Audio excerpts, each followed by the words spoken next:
અમદાવાદના વસ્ત્રાપુર ગામે બે ક્ષત્રિય યુવાન પર જીવલેણ હુમલો કરનાર આરોપીને પોલીસે તાકીદે પકડી પાડ્યા હતા. પકડી પાડ્યા બાદ રિકન્સ્ટ્રક્શન કરવામાં આવ્યું હતું અને આરોપી સામે પોલીસે ધાક બેસાડતી કાર્યવાહી કરી હતી.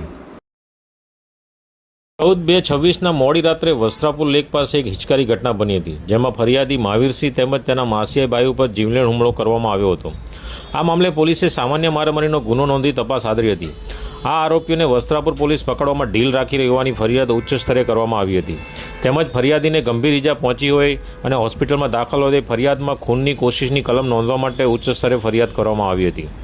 આ ગુનાની ગંભીરતાને ધ્યાનમાં લઈને એસપી શ્રી બ્રહ્મભટ્ટનાઓએ કડક સૂચનાઓને આધારે પોલીસે ચારે તરફ વોચ ગોઠવી હતી, જેમાં ડી સ્ટાફના પીએસઆઈ શ્રી ગઢવીનાઓને ચોક્કસ બાતમીના આધારે આ કામના 5 આરોપીઓને પીરાણા પાસેથી પકડી પાડેલ અને ખૂનની કોશિશ તેમજ અન્ય કલમો લગાવીને તપાસ આગળ વધારેલ છે.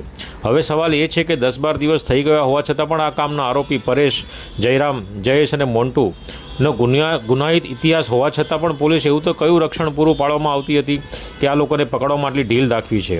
અંતે આ ચારે આરોપીઓને આજે પકડી અને વધુ તપાસ હાથ ધરી છે. આ ચારેય કુખ્યાત આરોપીઓને બનાવને સ્થળે લઈ જઈ પોલીસે વરઘોડો કાઢ્યો હતો. જસ્ટિન પરેરા, આમતક ન્યૂઝ બ્યુરો, અમદાવાદ.